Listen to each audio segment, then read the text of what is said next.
Hello, good evening. Hello. Hello. Hi. Nice to see some familiar faces. How are you, John? Hey, Laurel. We'll just Hi. wait a few minutes to, hey, Kim. We'll just wait a few minutes to let people trickle in. Sounds good.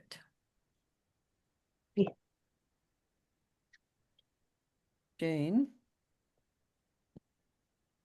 Hi, everybody. Hi, Hi, Jane. Jane. Jane. Hi, Yay. Leah.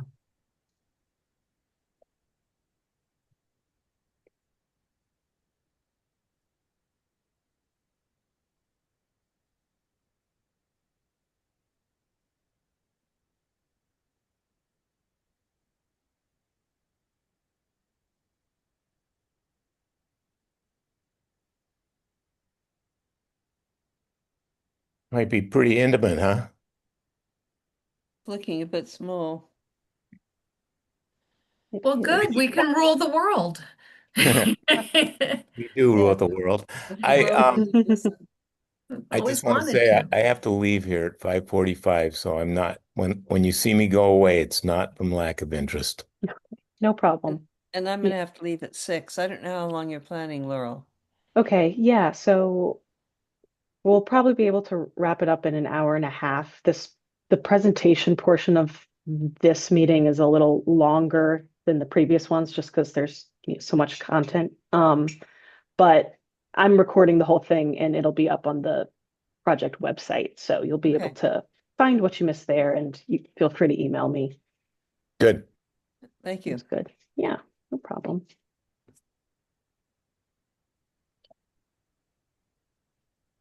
Okay, maybe we'll wait like one more minute just in case anyone else comes.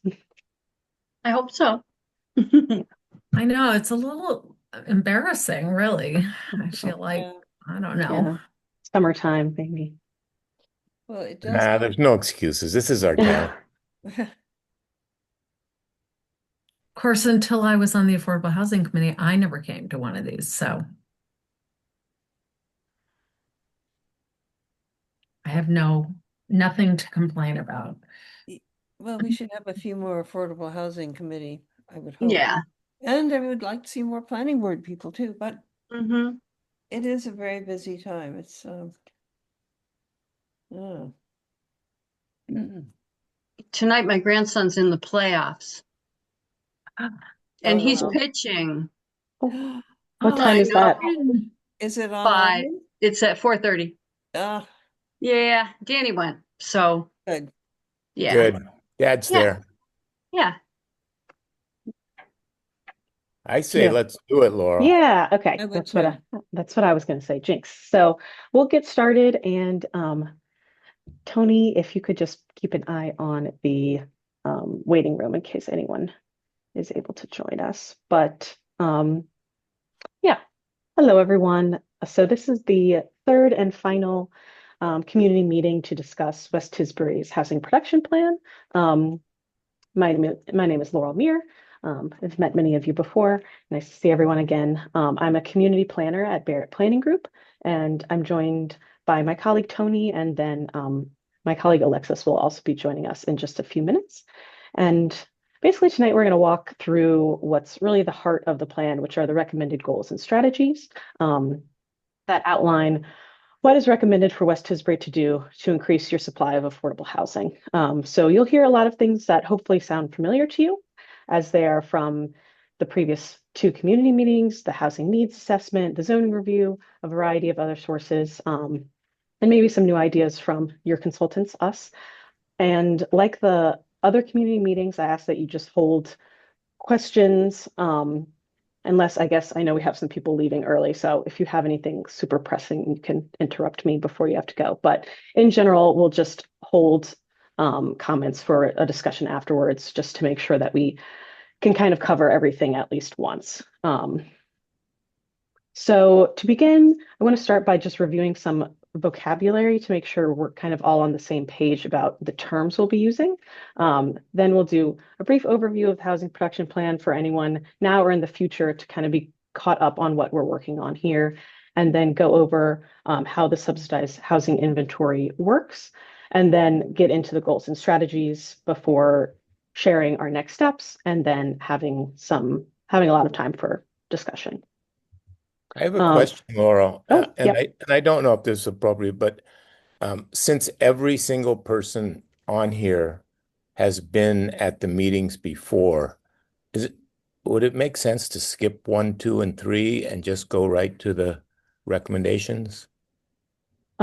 I understand wanting to do that. However, we really would like to do the presentation in full, especially since we post this for people who can't make it, Okay, if good. that's okay. That Well, makes sense. may I suggest something slightly different? I Hmm. agree with John, but since some of this, like the glossary, it's there in print. You don't need to read it all. I think we understand those. So you can kind of say, read the glossary and then go Yeah, on to the next point. That kind of thing. Can you do that? that would be great. Tony, what do you think? What's your opinion here? I mean, it's going to be really hard to sit here and listen to every word of that because We've heard it Yeah, before. I've already read this slide. Yeah. yeah, if everyone's okay here, if no one objects to that, I think it's fine if we like move past beyond like the basic information. But I'm fine with that. I'm deferring to the boards on this. I'm sorry, this is Laura. I don't think my video's on. But Hi, Yeah. I think Laura. this is a very small group, Laurel and Tony, and Leah is the chair of the planning board. So if that's their request of the planning board, I'm absolutely comfortable, skimming through these. Thank you, Okay. Laura. It seems to me anything that you're just reading from a list that we can read ourselves is not the time we ought to be spending here where we can ask questions later. Okie doke. Okay, thank you. So let's just click through these here. I do want to reiterate this, if that's Mhm, okay. that's fine. So there are the 5 state required actions, which I know we have talked about before, but just to reiterate them. The first is to identify zoning districts or areas where you are willing to modify your current rules to create housing that is eligible specifically for the subsidized housing inventory in order to meet the numerical goal that is set for your community. You also need to identify sites where you are willing to encourage comprehensive permits, as well as identifying town-owned parcels where you are willing to issue requests for proposals to create affordable housing. And towns often use those same sites for comprehensive permits and the municipal land. That's what generally ends up happening because a lot of times there's not really like private property that they want to include. In Laura, addition, it might be oh, worth just a quick definition of comprehensive permit applications. What do you mean exactly by that?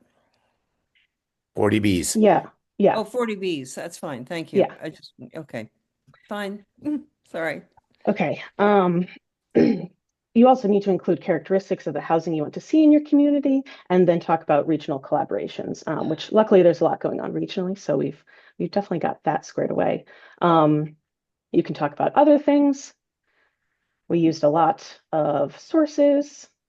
There's a lot of information here about kind of the specifics of the SHI and when you can kind of apply when a town could be eligible to go on the SHI. So if you have questions about kind of the more nitty gritty about the SHI, there's information about that, but we don't necessarily, I guess, need to go through all of it. You've seen your current SHI count is at 23, and you need 162 units to get to your 10%. So that's a gap of 139. And so that makes your target set by EUHLC to 8 SHI units for a 1 year, or 2 years would be 16 units.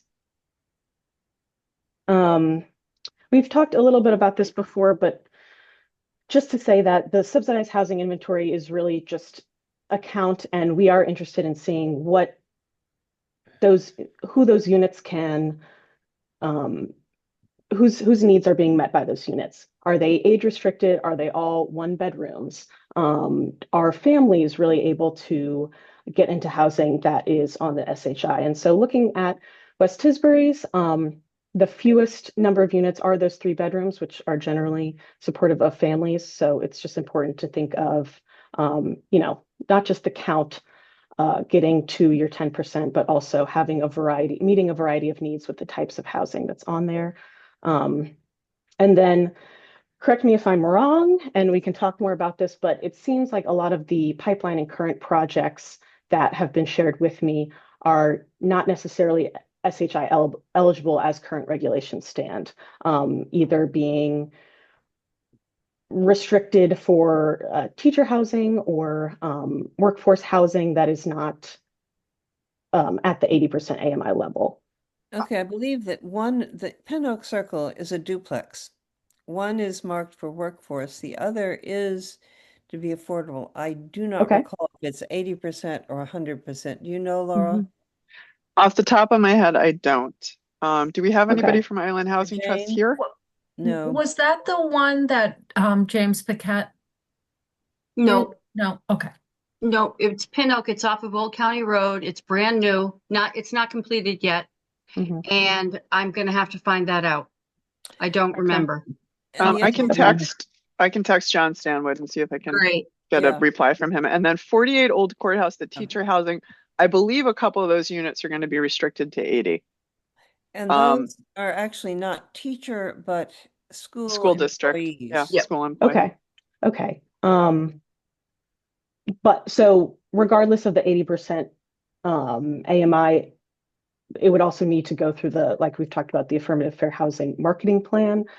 So depending on that, it might still not be SHI eligible. I think we're waiting for the guidance to come out on the seasonal communities pieces in September to see if those units are going to be eligible for the SHI in the same way that the tribal housing is eligible for the SHI, even though it's only open to tribal members.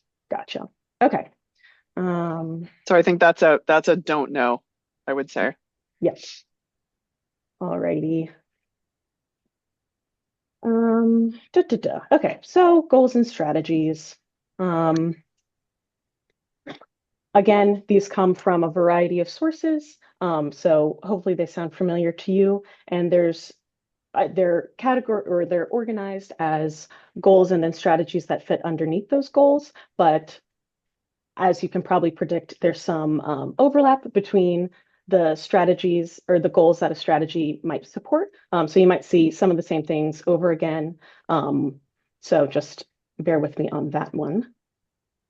But your first goal, which probably looks familiar to you, and this is, again, the state required numerical goal, is that your town will agree to try to create 8 or more low or moderate income units every year for the next 5 years for a total increase over those 5 years of 40 units.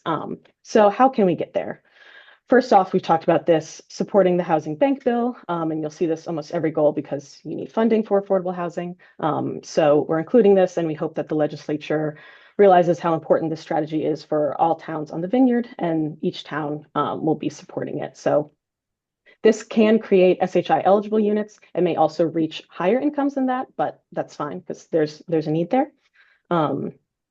Second, making sure that when you apply CPA funding for housing, you keep an eye on households at or below 50% of the AMI, because that is, we didn't go over this slide, but if you look at the percentage of housing cost burden at the lowest income levels in West Tisbury, that is really where the greatest incidence of housing cost burden exists. It's like 100% of people who are extremely low income.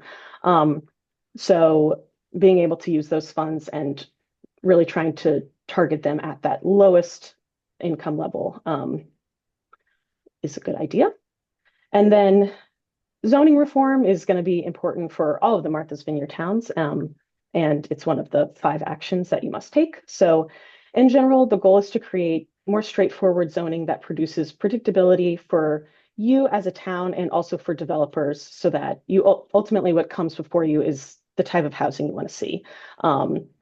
Developers like reliability, as we all know, and try to give them that if they're going to create affordable housing for you. So defining affordability terms in your zoning to kind of memorialize the shared vocabulary that was on the first slide. Encouraging multifamily housing within and near the RU, VR, and mixed business districts to create targeted density, which is a term we've talked about a lot. A few ways to do this: allow conversion of single family dwellings to multifamily by right pending site review in the RU and VR districts. This is currently allowed by special permit. However, if this is a type of development you really want to see there, removing the special permit requirement, and you can add in maybe some additional design standards, can encourage more use of this and promote the targeted density that you're after. Increasing the maximum density for multifamily development, make it more economically feasible to build affordable housing, and it'll fit into the existing land use pattern a little better if it's a smaller scale. Multifamily dwellings currently do not benefit from a higher unit density under the current zoning, which is kind of just a basic key to affordability because then you can divide the costs by more units. It does allow a reduction of the minimum lot size for multifamily dwellings by special permit to 10,000 square feet per bedroom. If there is if 25% of the bedrooms are restricted as affordable year-round housing. However, even if a developer were to seek this density bonus, for example, three-bedroom units would still require over 2 acres of land. So increasing this maximum per unit density would allow for smaller scale multifamily development and kind of increase the chances of smaller infill and preserve undeveloped land for other uses. As well, you could remove the additional special permit requirement that a developer needs to apply for to get the density bonus for those affordable units. And then, in general, removing discretionary language from the permitting process, which is currently in the multifamily and also the bylaw for undersized lots. The approval board must determine if this proposed use, either as multifamily or housing on an undersized lot, would be consistent with the character of the neighborhood. This sentiment is not bad, but in general, removing that more discretionary process and replacing it with a more straightforward direction in the zoning can just help developers and help you have things in front of you that are more predictable in design and scale. And beyond taking these production steps, it is a good idea to have some policy consistency in the town government. So engaging with the select board, the planning board, and the housing committee to all adopt a joint goal of having these at least 8 new SHI units a year, and then reporting that progress at town meeting and town reports is a way to get some accountability. And so that it's not just a statement, but you're going to adopt these regulations and adopt that goal, and it's going to be the official policy to work towards those new units. And last underneath this is that West Tisbury, as we know, must identify town-owned land and other sites for affordable housing. So we've mapped some of these sites based on your input. And like I said, you can kill 2 birds with 1 stone with saying that you're going to encourage a comprehensive permit on municipal land. So that's an option to keep in mind. And the last point here is something that I saw come up in the May joint meeting between the Affordable Housing Committee and the Planning Board. So I wanted to include it here to keep it alive, to clarify the process for the creation and dedication of land for affordable housing from a subdivision. So to look at Laura, these, yeah. Laura, Yep. just go back there for one moment. A simple thing in the first bullet point, you might want to change housing bank to transfer fee because there really is no housing bank. The bill in the legislature never mentions it. It's a transfer fee. Okey doke. So that's the bill that's currently, sorry, Yeah. okay, all right. Okay. So looking at I'm what sorry. has been, I'm oh, sorry, Laurel. I just wanted to say that you might want to make sure to do that throughout all of the 6 towns. Mm, yeah, yeah, yeah, thank you. certainly. Oh, okay. Okay, so this is a snapshot of what has kind of been provided and discussed as potential municipal sites to include in this plan. And so essentially the question here is, are these sites or others owned by the municipality ones that you would like to offer an RFP for affordable housing or offer encourage a comprehensive permit? So I'll zoom in a second. Well, Yes. I believe that first one is a cemetery. Mm. Rogers Path. Unless there's some other town-owned land along there that I don't know about. I know after the visioning, we were looking at something I thought on Rogers Path, but there was no access to it. Does that Yeah. sound familiar? Okay, so let me zoom in here. So Also, one thing to keep in mind is that Rogers Path is a special way. Yes. okay. I mean, it Yeah, doesn't so really affect your this house, but so this was oh, I if see. It's there's a one way up there. yes.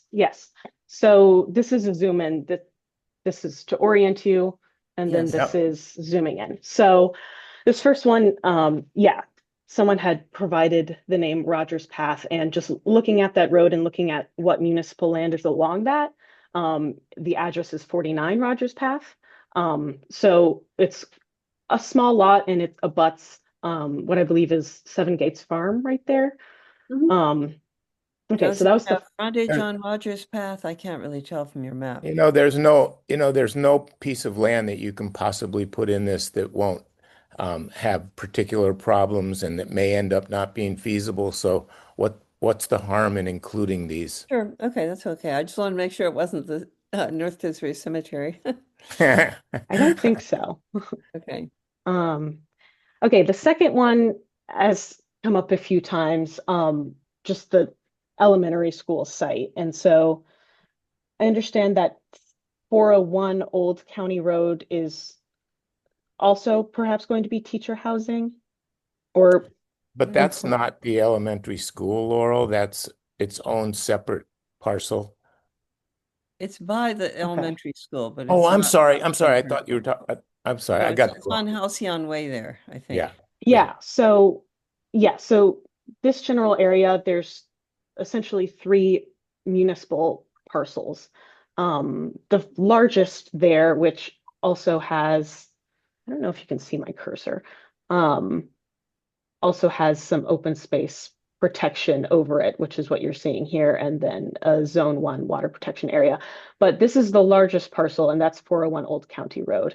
There's also 475 Old County Road, which is like right at the south tip here, which is a small parcel.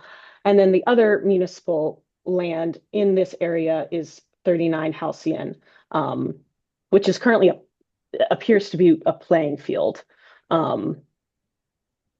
So Why interested is to hear. 401 State Road not on there? Doesn't qualify. Yeah, It's not below 80%, right? Okay. right. Correct. Okay. Yes, Mike. Hi, Laurel. Thank you. Hi. Just a quick question about these parcels. Mhm. Can you give us an estimate as to how much acreage in general is represented here and what's buildable and what isn't, or is everything listed here potentially buildable? So this is, my understanding is that everything here is buildable. These are the sites that have been provided by the town. Rogers Path is like it's less than an acre. Old County Road is or 401 Old County Road is a much larger area, but so it's not also teacher housing. Sorry, I think okay.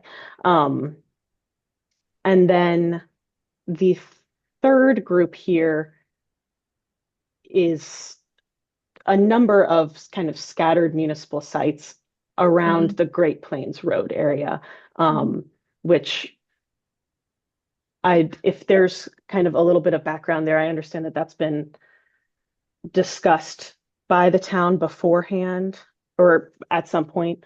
But if there is, yeah, any update.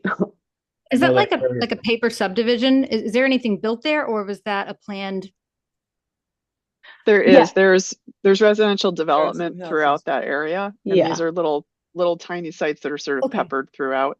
Mhm. Kind of the companion to this is separately, Martha's Vineyard Commission has applied for a technical support grant through Mass Housing that would give us a consultant, potentially even Barrett Planning, to look at all 450 tiny undersized lots that towns own across the whole island and analyze what it would take to turn those into usable parcels. So just because they're small and nobody knows what to do with them doesn't mean that they're out of play. So, And so that just goes back to the point, Mike, I think we said before you came on, there's no reason, we can't get deeply into every parcel and figure out all of the problems there might be. There's no reason to not put these parcels on, and then you test the feasibility later, as Laura's saying. Yeah, no, I heard you say that, John. One last question. You have sort of a grouping of them at the bottom of that figure in Great Plains Road that I think abuts conservation land. That's almost Yeah. town property along there, except for maybe one parcel in the middle, which is weird. Well, But there's a couple of houses already. what's that? There are already a couple of houses in there. Yeah. But they're on municipal or town land. Is that what that is? Or Yes. So the ones that are like called out in the black outline are the municipal sites within this kind of residential area. okay, I was just kind of pointing out there's at least two groupings. One is that grouping below, Sure. and then there's also a grouping along Mhm. Great near the Mhm. intersection with Old County that probably have the most promise for something that's multi-unit. Everything else seems scattered. But anyway, okay, thank you. Yeah. No, that's a good point. So typically for something like this, where there are a lot of scattered parcels like this, and as you point out, there are some areas where it's consolidated more. But this could even just be called out in the plan as something worth further investigation. We've done similarly on other housing production plans where a lot of times it is on like a paper subdivision that never actually gets built, or where there's a lot of tax title properties.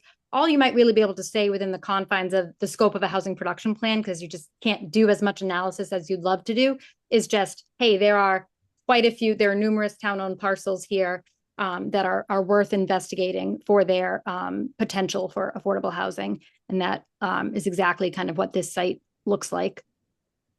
Mhm. Yeah, all of these qualify as that. Yeah. Okay.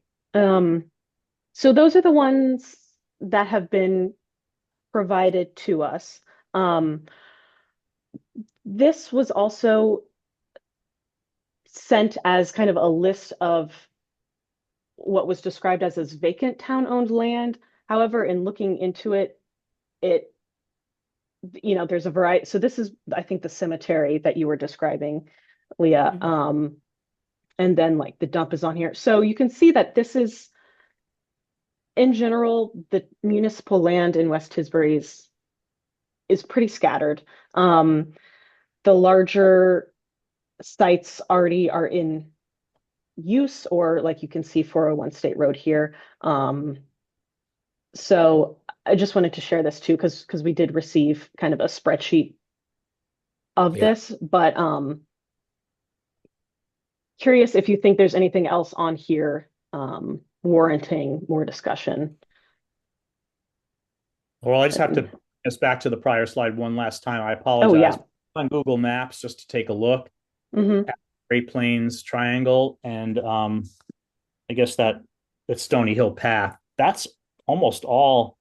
There's nothing there. There's a triangle of property that's fairly large, at the top where Stony Hill and Great Plains meet Old County, and Okay. it looks empty all the way to perhaps halfway, which is interesting. And then at the bottom, abutting the conservation land, there's nothing actually built according to Google Maps. Now, maybe it's a tiny structure that can't be seen, but these are large pieces of land right now that I'm going to, just out of curiosity, take a drive by there tomorrow just to walk around and see. But that's a lot of land, even if it's owned by, even if the ones that aren't municipal are owned by individuals, there's opportunity there, right, to possibly acquire that land. Sure. That just makes sense to, we can't onesie twosie this anymore, I guess is my point. We have to find land that's not objectionable to anybody, that we could put multi-unit, multi-family dwellings in. And it just appears that those two pieces are. So I'll stop, ruminating. I think in the interest of time, I just want to remind everybody that this is what we're going over is the proposal for the HPP, but let's not take the time to micro dissect each of these parcels. There's more time for that down the road, because otherwise we won't be able to get through the whole presentation. Laura, So if you could, it's fun to micro dissect. Anyway, I'll move on. wait, I just want to get through everything, but what I hear from you, Mike, is understand that this where is you're going. good. You support Great Plains Road Good. being on this list, and that's great. So But let's move on check from with there. Jen Rand before you do too much work, because she's gone down that road. Okay. Well, Kim, this is I think was we've that said, I directive think to- we've now said this about 4 times that Yeah. all worthwhile to have on there. Yeah. They'll need lots of investigation, every one. Right. Yeah. So, Barrett Planning's not going to investigate these parcels. So this will go into the HPP like this, and it will be up to the town to investigate the parcels if they choose. Okay. Onward. Onward. Okay. Thanks for that. That was a good discussion though. Okay, so moving on to the next goal, which reads, and this is also probably familiar to you, through targeted changes to existing zoning, make more diverse and more affordable housing options more likely to be developed within infill, cluster, adaptive reuse, and mixed use development. So another round of zoning strategies here. The first being considering enabling as of right infill development on underutilized lots, subject to year-round housing restrictions. Can you zoom out a teeny bit? Sorry, I don't know if it's I just actually me. don't know if I can. Oh, you know what? I'm really sorry. That was just my zooming. Ignore No. me. No, I'm the that's problem, okay. not No, you. that's okay. No worries. So can you see, everyone can see the full slide? Yeah. Okay. Yeah. Okay, awesome. Thank you. Okay, the third bullet point down here is to revisit your demolition delay bylaw. And there are just some tweaks to make it more likely that a structure would actually get adaptively reused using this bylaw, primarily by following Nantucket's model, which has had some success. And so that would be clarifying that structures should be advertised to the public and then specifically to affordable housing organizations, as well as pairing this bylaw with a structure relocation program. And so this is something we're sharing with other towns too. And I'll note that it doesn't really create affordable SHI units, but it can certainly be very useful for workforce housing, is a lot of what Nantucket has done with it. so Laurel, Mhm. you might want to include, so the Nantucket model has a very significant delay to allow time. Yeah, So you might want to put that in there. It's increase not the just time. notification, it's increasing the time. Yep, sure. Yeah, that's a good That's idea. actually 'Cause in the zoning analysis, John. So this is that piece is detailed out in the zoning analysis. yeah. So I believe it's Yeah. like 25 Mhm. days or something right now. Yeah, They have so 6 months. yeah, plus so it's a lot longer to make something work. Okay. Alrighty, moving down. This is again to kind of define and adopt regulations for certain types of housing that you would like to see, specifically congregate dwellings and single room occupancy housing. They're not currently defined and thus presumed not allowed. However, they would meet a need. So that's something that you could add to your zoning. Revising your current employee housing bylaw. Currently, only seasonal employees can live in those units, and that is definitely a population whose housing needs are not usually met. So that's not necessarily a problem, but in general, opening up those units to year-round workers also might increase the likelihood that that type of housing be built. In that vein, and we've talked about this before, there's currently a restriction on the number of unrelated people who can occupy a dwelling in West Tisbury. And so not only is this a limitation to building, but as we've said before, it could also pose fair housing implications. So we recommend removing that cap. Adopting zoning for tiny houses and seeking guidance from town council to comply with the state on those regulations and the seasonal communities designation. And then another current topic in the Affordable Housing Committee, it seems, is to reduce the acreage requirement for home site lots. So wanted to capture that in here as well. And along with this, the current regulations for undersized lots do allow a reduction of the minimum lot size for cluster subdivisions. And so you could increase 50% of the density if 20% of the units are affordable. And this is great. It could just benefit from some clarification on what types of housing are allowed in those cluster subdivisions, specifically if multifamily is. So that's another thing from the zoning analysis as well. And then another topic of zoning that we look at is your rate of development zoning. And so there are a few things that you could clarify, specifically the allowed reductions and the requirements needed to receive the reductions under your current zoning. So right now, it limits how much of a proposed subdivision can be built each year, which is the idea of such a bylaw, to only 20% of the total proposed or 8 dwelling units, whichever is less. As it is written now, the planning board holds a high level of discretion in that decision-making process. They can waive in part or in whole all of those requirements, but again, it's totally up to them. And so in the vein of just creating a more straightforward zoning process, we would say just clarifying that bylaw to increase the predictability for developers to know what they need to do. And then this was under the first goal too, but it fits here, allowing the conversion of single family dwellings to multifamily by right pending site review in RU and VR. Additionally, you could allow single family conversions to duplexes in all zoning districts in West Tisbury, where single family homes are currently allowed, provided that one unit is restricted for year-round occupancy. And that came up in the second community meeting as well. And then last, to address mixed-use developments, you can consider allowing mixed use by right in the limited industrial district to where it currently requires a special permit, and that would just mimic the allowances in the mixed business district. Okay, that was a lot, but moving on. The next goal is to provide year-round housing for a diversity of household types, sizes, and income levels, prioritizing maintaining the existing year-round housing stock and developing housing, for older adults, employees, families, and the unhoused. So this first bullet point meets the requirement that you need to kind of describe the characteristics of the type of housing that you're looking for in your HPP. So in general, integrating affordable homes into neighborhoods and within proximity to amenities supports a vibrant community. And that's clearly what, especially with scattered sites, like we're seeing, I think that's the desired approach for West Tisbury. And so we've included that here. Moving down, providing tax relief for property owners renting units to low-income families, which is something that Provincetown has actually been doing for several years. It doesn't get you units on the SHI, but it does address a need, so it's included here. Additionally, offering a residential tax exemption for the conversion of single-family homes to duplexes and triplexes with a mix of year-round and affordable restricted units.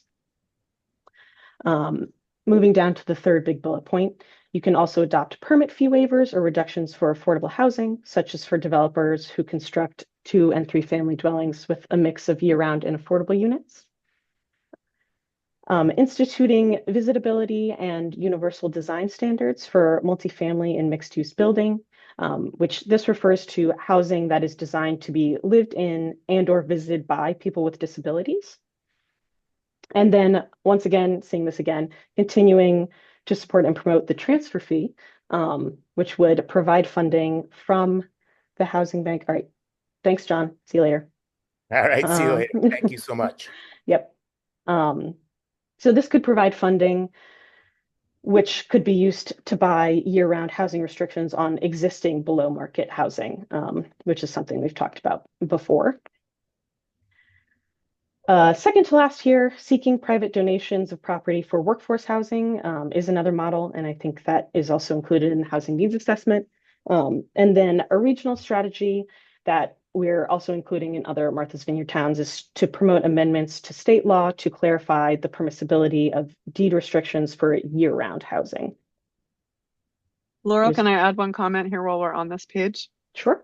I don't know what the 2 stars refer to on the with funding acquire year-round housing restrictions on existing below market housing. Can we change that below market to naturally occurring affordable housing? So we're referencing NOAA in here. Okay, yeah. Thank you.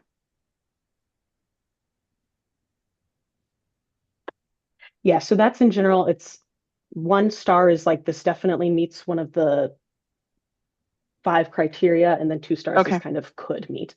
Could meet. Okay. Yeah. All right. I didn't know if there was a footnote somewhere. No, sorry. I'm not clear on what you mean by below market. I mean, it's obvious what that means, but well, that's why I asked her to change it to naturally occurring affordable housing. So it's housing we're that's talking about property bought at fair market value and converted, right? So this would attempt to capture, to retain where there is kind of existing naturally occurring affordable housing. I would say naturally occurring affordable and year-round housing, Laurel. Okay. If you can use that terminology. Yes. Meaning it's more well, like. so Kim, we have so it's a technical term at NOAA and OAH, naturally occurring affordable housing. Yeah. We actually have a really diverse profile of homeowners in West Tisbury and some of the other island towns, where folks who fall into the low and moderate income category are homeowners. But when their home sells, that's lost from that inventory. So it's not serving low and moderate homeowners anymore. So that's referred to at state level as naturally occurring affordable housing because it's meeting a need for 80% or below, but it doesn't have a deed restriction on it. So I see. So does that make sense? It does. My house, for instance. Yeah. No, and mine too. But I don't quite understand how you would acquire that. So you're acquiring the naturally occurring. You're not acquiring it at below market. No, you're acquiring year-round deed restrictions. Yes. Actually, Laurel, can you change that from year-round housing restrictions to year-round deed restrictions? Yeah, because Kimberly, remember we talked about this as being akin to the conservation restriction. So you would buy it from the homeowner. Say now it's restricted. The restriction, the price they might get might be a little lower, but that would preserve the use of the house. I totally understand it. John and I have done 3 of them, but what I didn't understand is it looked like you were acquiring it at below market. Right. It does not making it. Yeah. Gotcha. Yes. I think, Laurel, if you say acquiring year-round deed restrictions to preserve existing naturally occurring affordable and year-round housing. Perfect. Yeah. Okay. Can do. Okay. Great. Thank you. Yeah. Okay. A few more under this same goal. ADUs have come up several times, so encouraging ADU construction as a means of infill development, specifically by exploring what could be an Aid for ADUs program. This could provide technical assistance, site planning, and financing for ADUs. As we've talked about, and you've probably seen in the Affordable Homes Act, an ADU cannot be required to be income restricted per the state, but you could use this program to kind of incentivize optional restrictions or optional income restrictions. So Also, in the ADU conversation, this topic has come up of separate ownership between an ADU and its principal dwelling. The only recommendation we can really make here is just to seek clarity from the state about the allowance of separate ownership. And then the last bullet point here, and this will be more of a regional goal too, is to provide funding, land, or permissive regulations for year-round shelter facilities, transitional housing, and permanent supportive housing, or all of the above, to address the island's homelessness challenges. And so this can include increasing funding towards the regional housing authorities emergency rental relief program, working with towns and harbor homes to provide permanent and transitional housing options, and establishing a permanent emergency fund for those at risk of homelessness. Laurel, do you want us to hold comments for the end, or should we jump in page by page? Because I have a comment on the ADU piece. I feel like we're jumping in, so you can jump in. Okay. All right. Good. So the ADU piece, this has been being talked about a lot, and there's also a lot of conversation at state level about creating some kind of statewide resource program. I don't think it's feasible for a small town to create a program like this. And I think most of the folks working on this regionally and at state level don't feel like that's feasible. So I'd like to see that first bullet point actually changed to work with regional and state partners to advance programs that provide technical assistance, site planning, and financing for the construction of ADUs. I don't see West Tisbury creating its own program, but it can certainly advocate regionally and at state level and work with island partners. Perhaps we could come up with an all-island program, but more likely it's going to be a regional Cape and Islands program. Gotcha. But having an ADU, even if you are renting it at, say, below 80%, does nothing to meet the SHI, right? Right. Because it's not deeded. Okay. Just double Yeah. checking. So this would just be helping to meet other community needs, Yes, not yes, of necessarily course. for SHI. No, I just wanted to make sure I understood it correctly. Yeah. Okay. Yes, definitely can do, Laura, and that's a good point. We can make that change. Yeah, let's talk about that offline. I think for the other towns, it probably makes sense to like homogenize the language across all 6 plans. Yeah. Okay. Anything else here?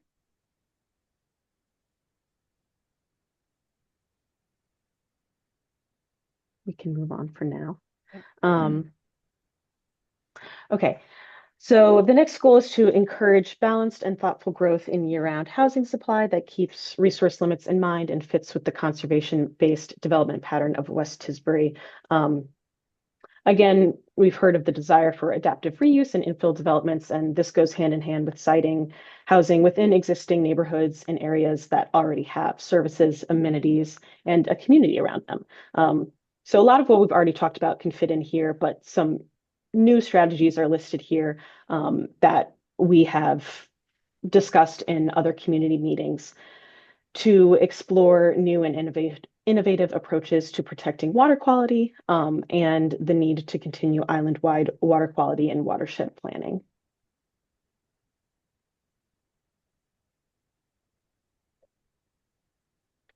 Moving along. Next, we have the goal to increase capacity to produce affordable housing through leadership development, advocacy, staffing, funding, and relationships with nonprofit and for-profit developers. So how can you possibly do that? First, by partnering with CHAPA, or the Citizens Housing and Planning Association, Mass Housing Partnership, or MHP, Abundant Housing Massachusetts, and other advocacy organizations to first and foremost make sure that town boards are trained. Many communities will have a zoning board of appeals facing a comprehensive permit, and they might be lost just because they have not been trained in that. So there's actually currently a bill pending in the legislature to require training of planning boards and ZBAs and other boards in town involved with land use. So it might pass, so you might not have a choice, but we just want to include it here.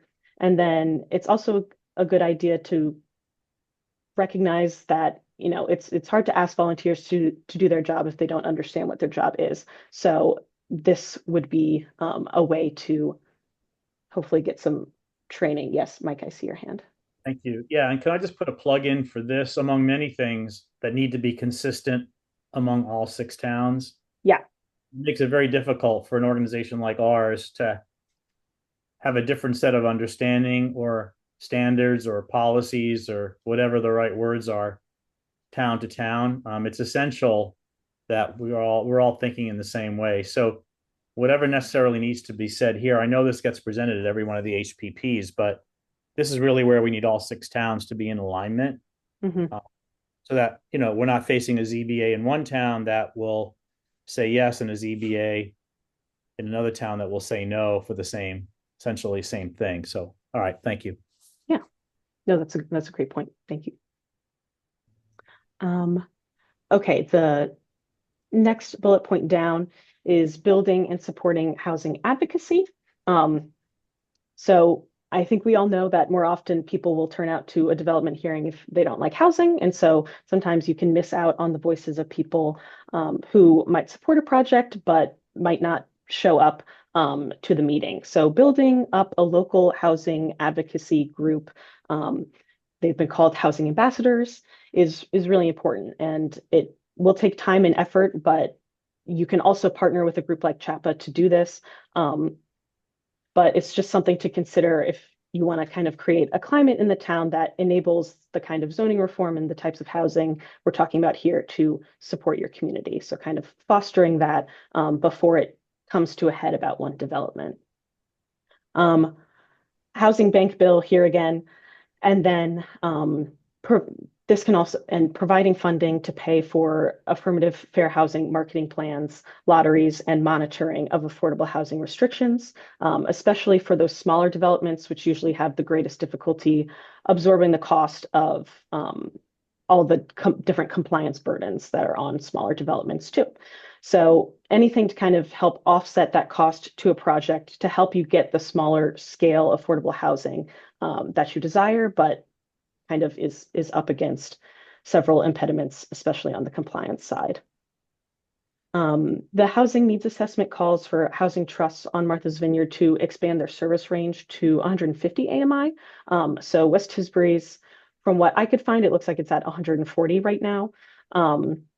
So the needs assessment suggested bumping that up and then describing that that would also be supporting community housing.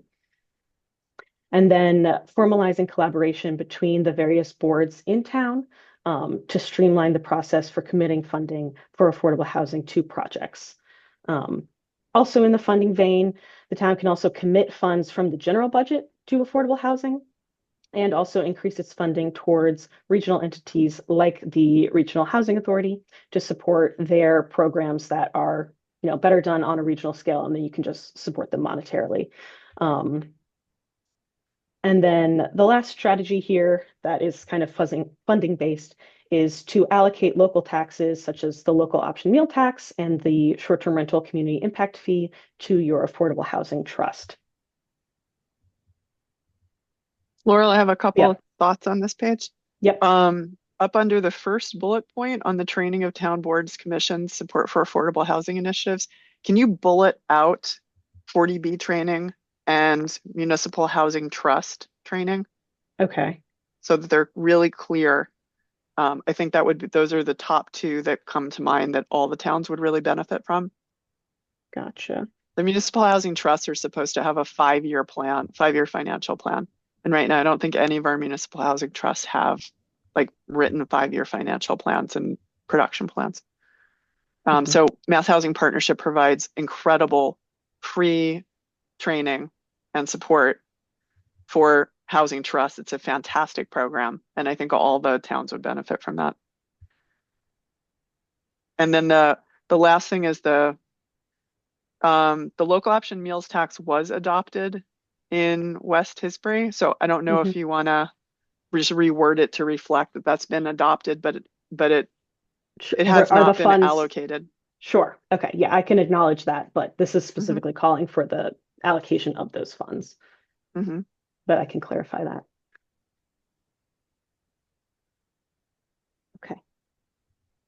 anything else here? I think we're coming up on the last goal. We've almost made it. And this one is to think regionally and act locally.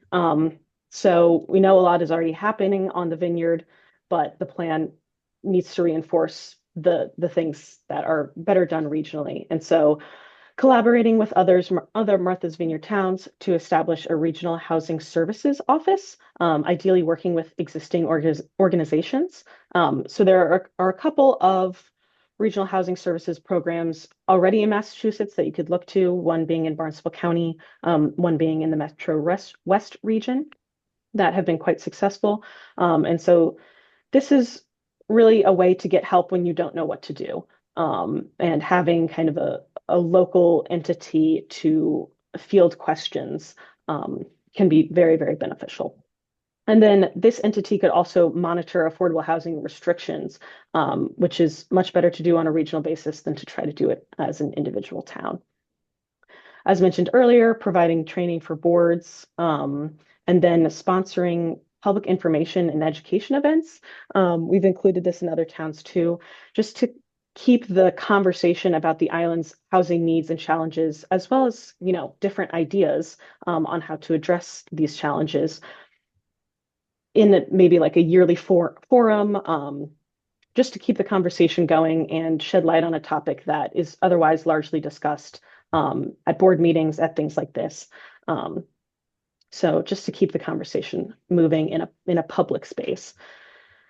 Working with other towns to establish an island-wide definition of local preference. We're including this in the other towns. It would be a great thing to do. It might be difficult, but we have heard the desire for this repeatedly, that you're all one island. And so having a local preference that acknowledges that would be beneficial. So we've included that here.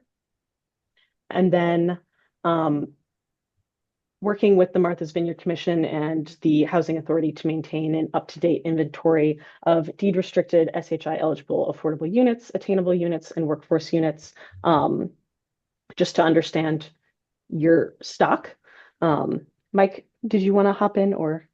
I did. Just two quick things with regard to the training, and then the local preference. So with regard to training, it would also be good to include the local law firms that deal with real estate transactions in that training. Ron Rappaport was kind of like the glue for everything, and unfortunately we've lost him, and he seemed to be the only one that knew everything about everyone.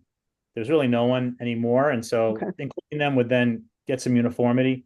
And then the other point I want to make about local preferences, I'm hearing the discussion of micro local preference, and that really bothers me, where a town will say, this housing is being built, its first preferences for residents of Tisbury or Edgartown. And I think we need to be a little bit clear that local preference in this case really means Martha's Vineyard local preference, right? Versus folks from the Cape or elsewhere. This has come up as well in Aquinnah, I think, when it comes to the tribe and which, what they have access to. And so I just would like to make that point as well.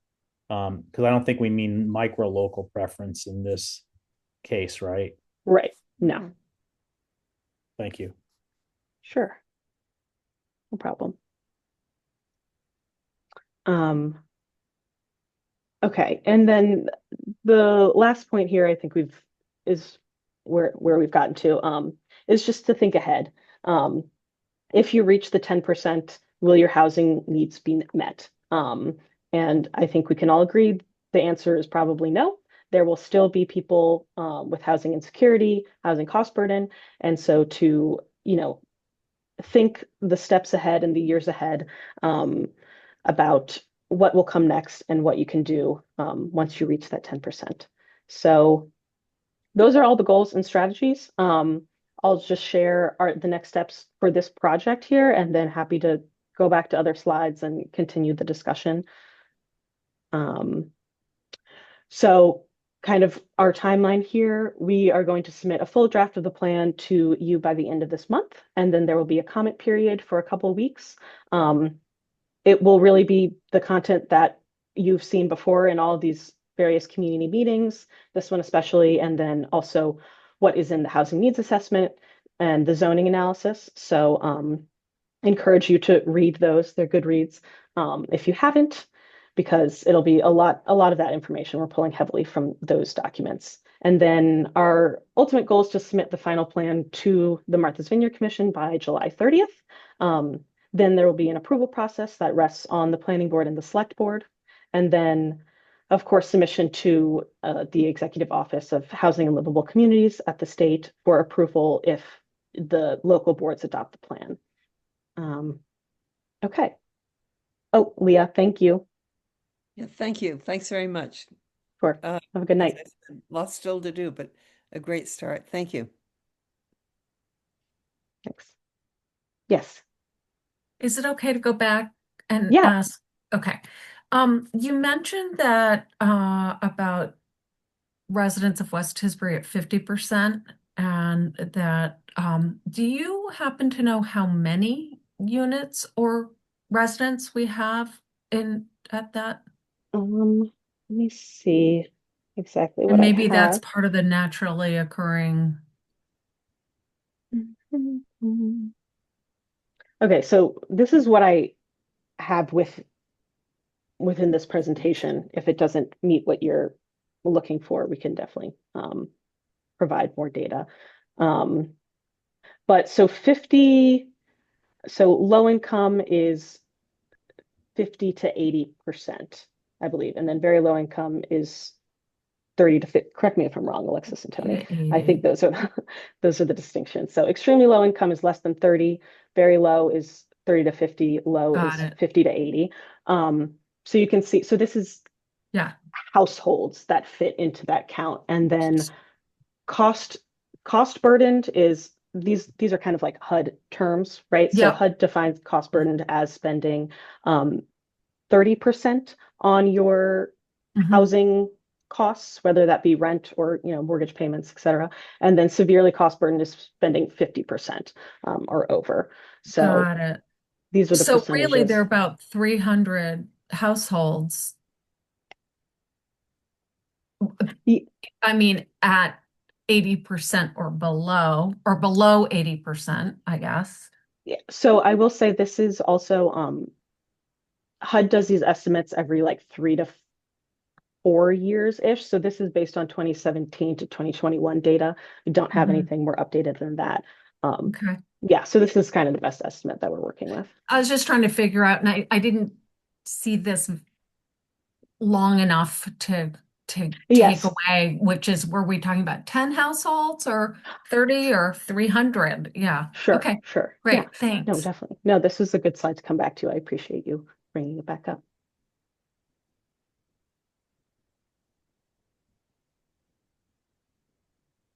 Another thing to point out with the cost burden for ownership, because you raised a good point about, is there overlap with this and maybe some of what is that naturally occurring affordable housing? And it's hard to directly compare because, it's just because this is data based on like census block groups and collected through the American Community Survey, whereas the naturally occurring affordable housing, you're also going to be able to get a better sense of looking at like property specific data. But a lot of times, especially in a community where, if you have lower income homeowners who are not in a restricted affordable unit, very likely they have been in the community for a long time. You know what I mean? Just because there's no way in the market, they would have been able to access housing otherwise. And so for a lot of those households, even when you look at, say, the median sale prices for your community, that might be staggering. There's still going to be properties, well below that. And a lot of times we see there's a correlation between those, kind of bottom quartile assessed values and people who have been in the property for a very long time, and older units and things like that. So I'm sure there is crossover. It's hard to like say directly with the Chaz data and the parcel data, but it's the other. But regardless, it's not a small number. No, right. Yeah. Whether it's 200 or 300, it's not 10. Yeah, right. Exactly. Yeah. Mm-hmm. So piggybacking on that, I'm wondering if West Tisbury wants to consider including some bullet points in there that refer to some of the efforts that are kind of underway now. There was a recent adoption of a small residential tax exemption, and I know there's thought of perhaps increasing that in later years. There was a bullet point somewhere, Laurel, that referred to it referred sort of generally to tax relief, but not Yeah. specifically. And I'm wondering if we want to outline if the town wants to outline some specifics in there, like calling out a potential increase to the residential tax exemption and continue to pursue Okay. payment in lieu of taxes for tax exempt organizations in West Tisbury, which I know the select board has been working on and the assessor's office has been working on. I mean,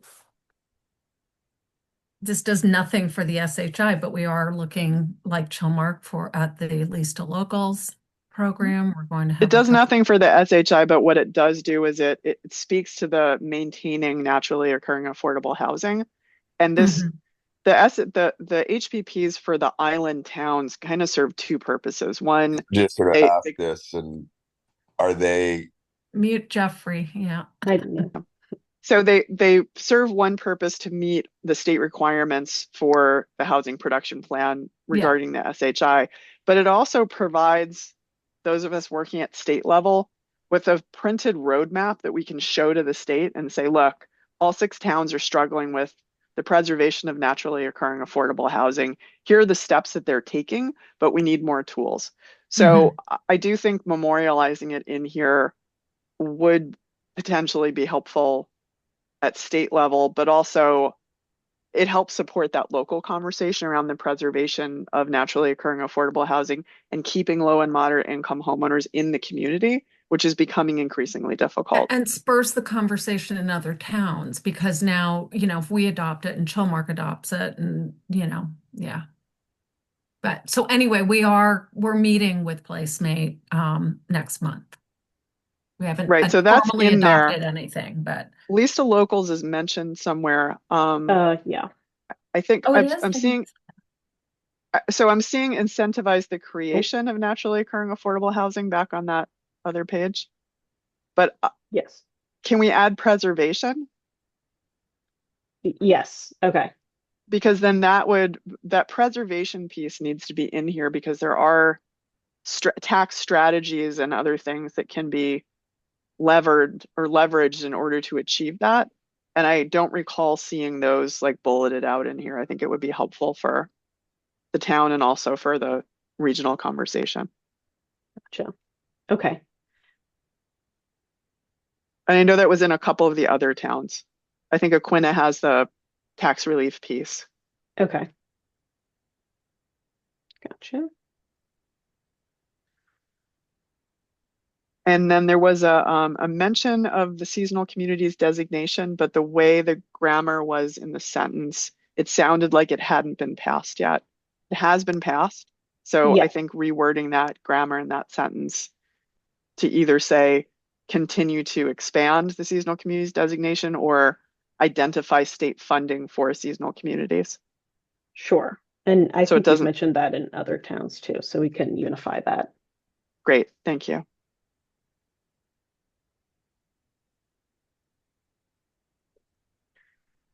Okay.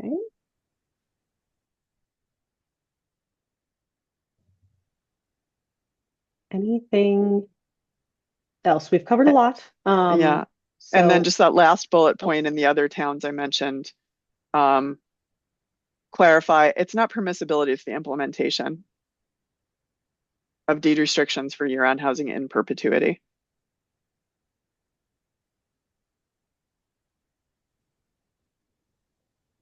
So it would either be the implementation or application in perpetuity. The permissibility has been clarified. Well, the permissibility has been clarified. I think what is maybe, unless there's updates I'm not aware of, or but it's just like the perpetual piece, because I think the seasonal communities, it says acquire year-round restrictions with no term. Yeah. So I mean, is that I just do you? That's why in perpetuity needs to be added to this. Yeah. Yep. Gotcha. Okay. The state's in the process of clarifying the permissibility in perpetuity, but it hasn't provided the implementation or application. Gotcha.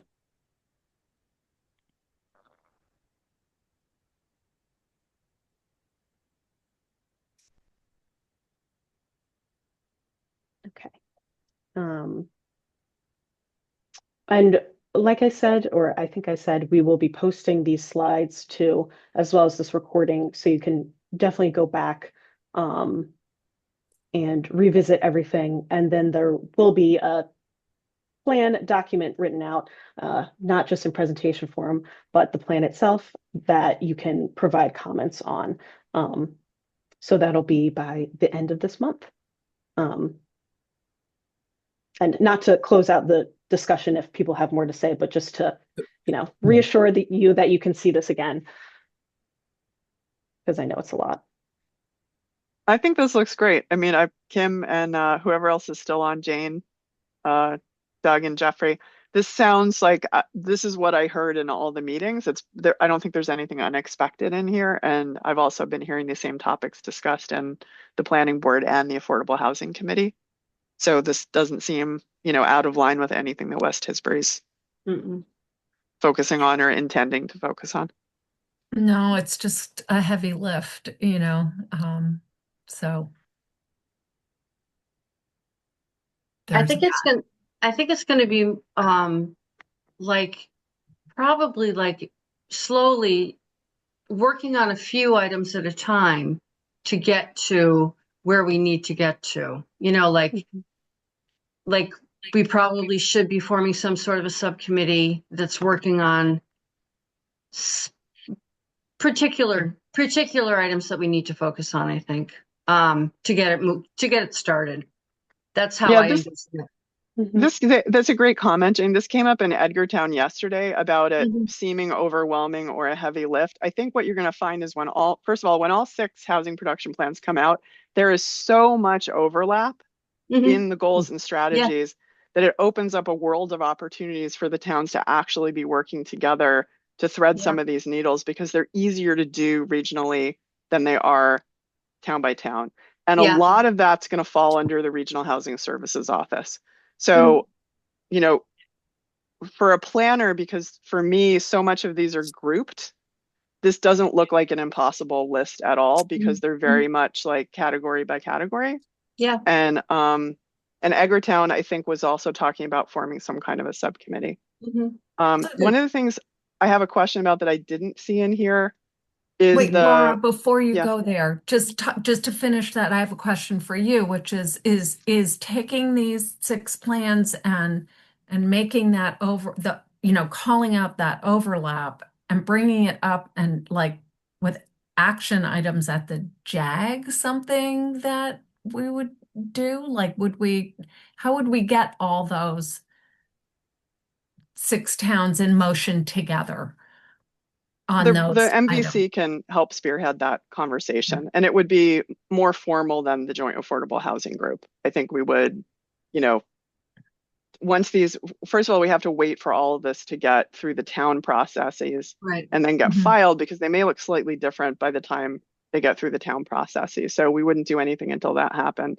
But that Regional Housing Services Office piece, Kim, we've been talking about that already for 6 or 12 months with DCRJ and IHT about the needs that type of thing would address. We haven't been using that language, but we've identified that services gap really clearly and been talking about what would it look like to actually be able to address those needs. So having the towns enter that conversation through this process and coming up with the same conclusion in all 6 towns gives us an opportunity to institute a formal conversation with the towns and DCRJ and IHT, and getting some tech support from the state to actually come up with a solution. So we can move that conversation along through the regional planning agency. And then the towns can certainly put in a technical support request to us, which we always encourage, because that helps kind of prioritize things to move forward. So what I wanted to say was, there was, in a couple of the other towns, there was a mention of Select Board, Planning Board, Affordable Housing Committee, and CPC all either meeting together or coming up with I can't remember what the language was, Laurel and Alexis, you might remember. This Yeah. plan only called out the CPC's Affordable Housing Committee and Affordable Housing Trust. So this is specifically about committing funds. But the Mhm. there were a couple goals in a couple of the other towns that talked about all the Mhm. boards collaborating so that the policies are all moving in the same direction. And I would love to see that added to West Tisbury's. For sure. Whatever I just want language to, that was. Yeah. okay. I wanted to, in case this bullet point is what you're referring to, or if there's something missing, I'm happy to go find that and include it. It was something in addition to that. It had to do Okay. with aligning policy goals. It was Okay. more specific. It was about aligning policy goals. I think it was in Edgartown's, and I think it might have also been in either Chilmark's or Tisbury's. Okay. Yeah, I can make sure that that's in here. And that can be bulleted underneath that. Mhm. But that's the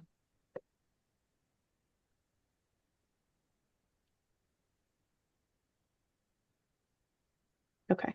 and I think I'd like to see that wording change, actually engage the select board, planning board, and affordable housing committee. Who engages them? They would actually have to engage each other. Yeah.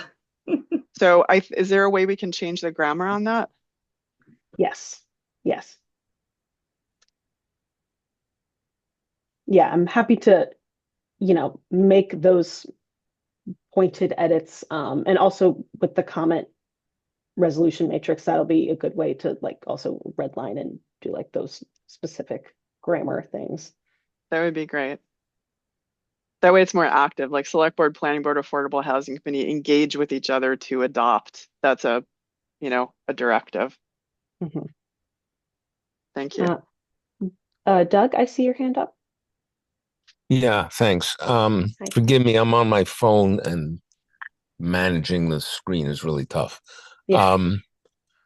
So I have a question and then a couple of comments. The Mhm. question has to do with the Regional Services Housing Office, and I'm happy to hear that Laura mentioned that you've already talked to DCRHA about it.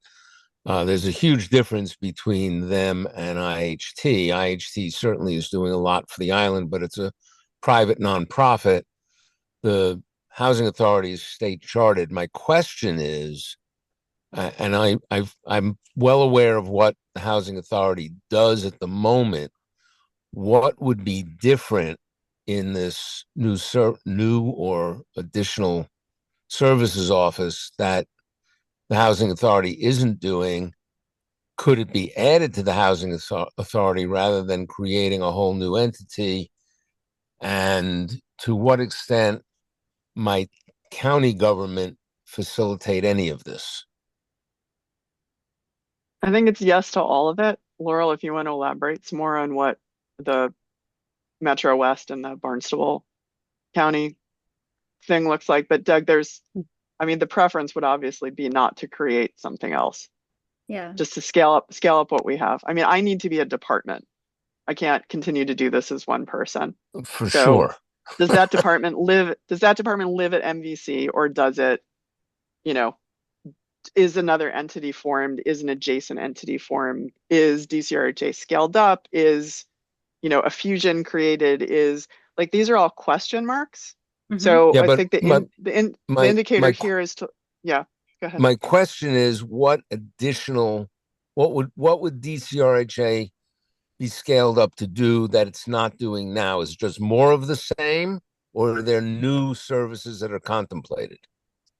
Do you want me to speak to that? Yeah, Yes, that would be please. great. Thank you. Okay, sure. So I think that's a really great comment and question, and it might even warrant maybe some finessing of the strategy wording, because I think I agree with you that if there are these existing channels, rather than establishing something new, it's almost like it's done through an existing entity. And so Barnstable County has been doing a pilot program to do just that. And right now it's out of the county.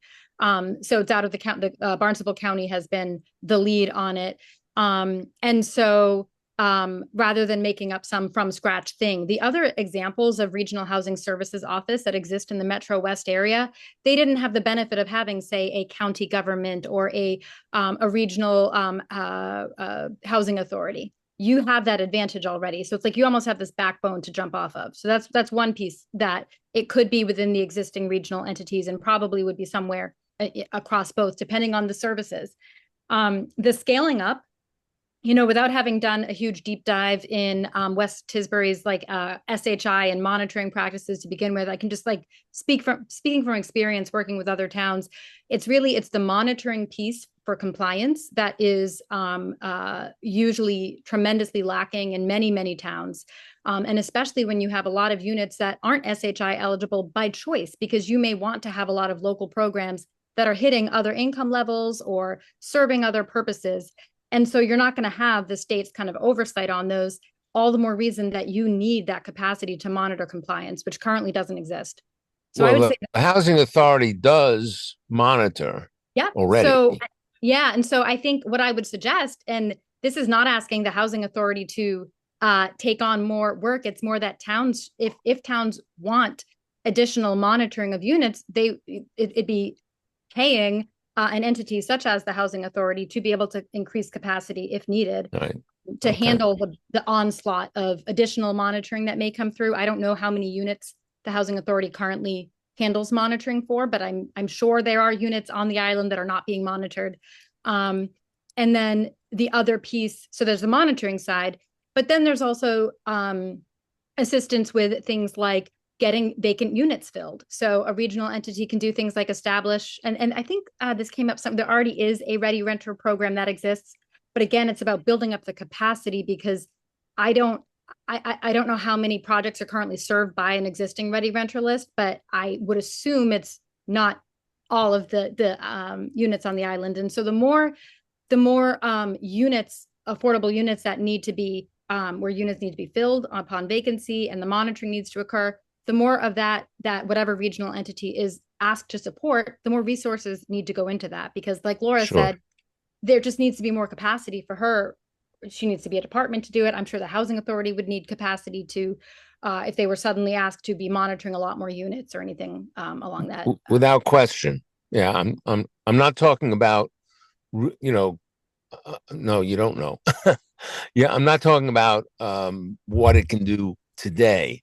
Without question, in my mind, it would need more resources. Okay. And the question is, do we need to change its remit, right, or its charter? I haven't read the charter. I don't think I ever read the charter, frankly. So I'm not sure what it's allowed to do versus what it's not allowed to do. But are you talking about DCRHA, Doug? Yes, I am. Yeah, but they can't it just serve seems over to me the natural place for this to land is either there or the MBC, and either way, you need more resources, money, and people to make it all happen. I think what would be helpful, Alexis, if I can just jump in here, Doug, is because we've got folks in the towns reading this as well as the state, and not everybody, like most people are not familiar with Regional Housing Services Office or what that recommendation means. Can you add the links, embed the links in the document to the Metro West Regional Housing Services Office and the Barnstable County Regional Housing Services Office?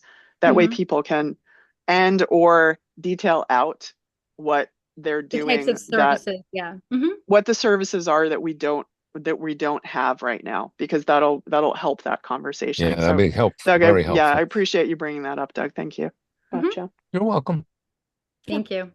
Thank you. The only other comment I wanted to make is that, because you're talking about the various boards working across towns, working together, and there have been many attempts at that. Some of them lasted longer than others. I know Leah jumped off, but the planning boards had meetings on a fairly regular basis for a while, and I'm not sure why that stopped, but certainly that's not actually in here, Doug. We were talking about boards within the towns.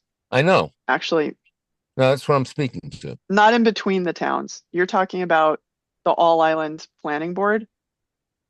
The goal in here was for the select board planning board. That's what they called themselves, but it was basically members of each town's planning board meeting together to come up with common strategies.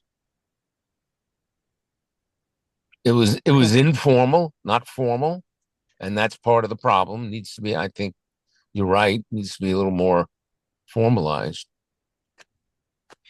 Okay. Anyway, I don't just yeah, go I ahead. don't recall seeing a goal of meeting across the towns for the different categories of boards.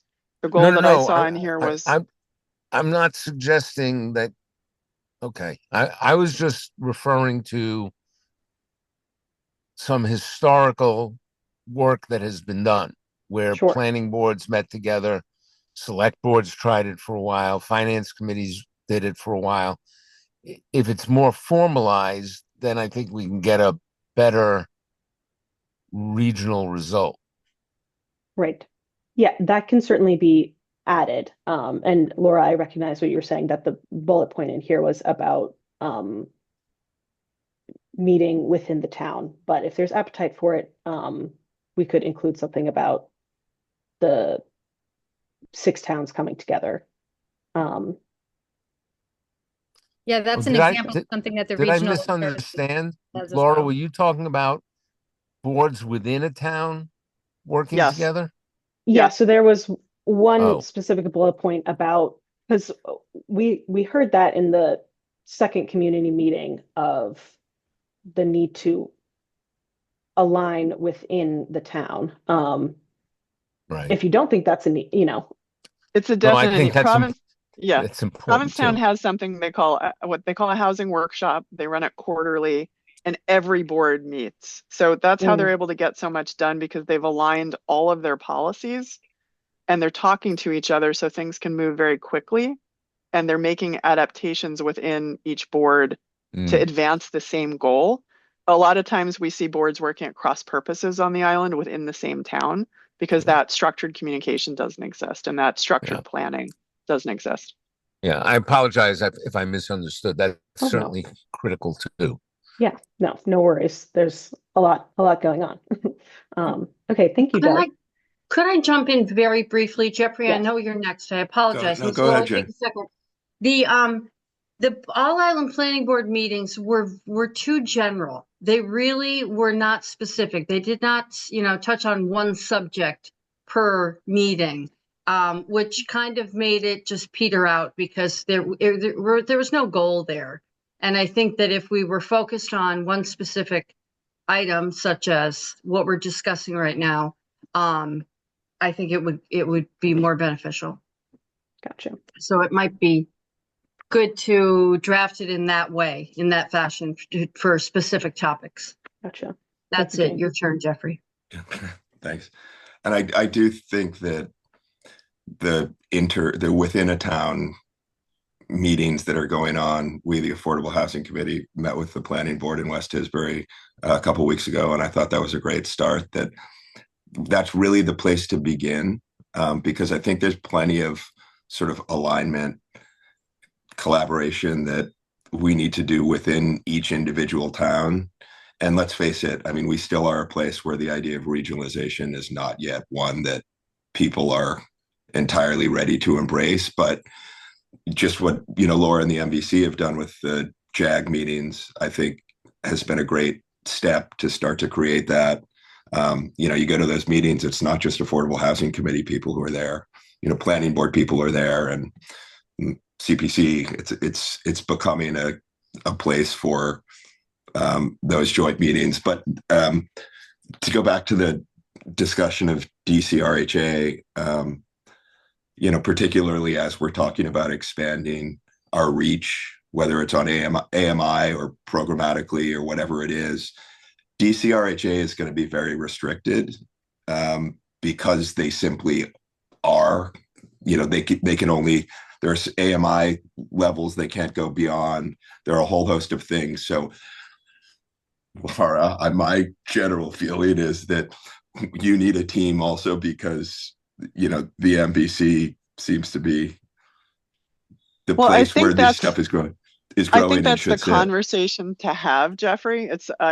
And I don't want to volunteer David in any way for anything, because we've talked about the problems not specific solutions, but he's been really clear about what DCRHA can and can't Right. do. They can't serve above 150% AMI. So as we're looking at adding units above 150 or restricted to year round, if DCRHA can't do that via their charter, that's the conversation around the Regional Housing Services Office. What does that look like? And those are all question marks right now. So we have to engage, the towns have to engage in that conversation to figure out how to solve those problems. It doesn't necessarily mean another entity. It may mean some changes in some of the existing entities that we have. But you're right, Jeffrey, that is a limitation. So I think Laurel and Alexis, when you outline those bullet points under the Regional Housing Services Office, I think, addressing, serving needs of AMIs over 150 and year-round deed restricted units in the absence of an AMI, or calling that out specifically. Mhm. And then public sector employee workforce housing, that's the other thing. I mean, most of the towns have been really clear that they're not particularly interested or feel like it's feasible to create an internal housing office within the town to manage those units. They'd like to outsource it. So where's that capacity get built? And we're assuming a lot of those units are going to be over 150 or just deed restricted to year round. Who's monitoring that? What does that look like? I always thought that monitoring might be a great place to start regionalization. Could we, as a group of towns, all contribute to having an island-wide monitor who, where that person's office would sit, I'm not sure, the MVC or whatever, but that would be a great way for us all to collaborate. I think that's coming up as a sentiment in a lot of the towns. So the first step is to get these HEPs completed, because once everybody completes and votes and hopefully adopts, and we see that same sentiment repeated throughout all 6 towns, then we have a launching point to actually start having that conversation. And requesting some technical support from the state with how to do that. And that's actually a really big piece of the seasonal communities designation meetings right now, is like requesting that tech support so that we have support to do things like that, like increase monitoring compliance capacity. So memorializing all this in the HPPs helps that conversation at state level. It helps us make our case at state level for asking for those resources. Okay. We've reached 6:32, so I want to be respectful of everyone's time. And thank you all so much. This was a really great conversation, and I think we have good marching orders to get us to the finish line and get you a draft. So I sent in the chat the link to our project page, which is the home for all of the towns, but then West Tisbury has its specific page. That's where we'll be posting this PowerPoint and recording. And then my email is also in there if you would like to contact me. So thank you all again for your time, and we'll be in touch. Thanks, I want to Laura. thank the team at Barrett Planning for a really amazing job, because this has been, talk about a lift 6 towns at the same time. So they've done really And incredible pulling work. teeth. So Yeah. and getting Yeah. information you. where not much is sometimes available. So, and they've done a really remarkable job. So thank you guys very much. And thanks to the town of West Tisbury as well. Take care. All right. Good night, everyone. Thanks, Bye, everybody. everybody.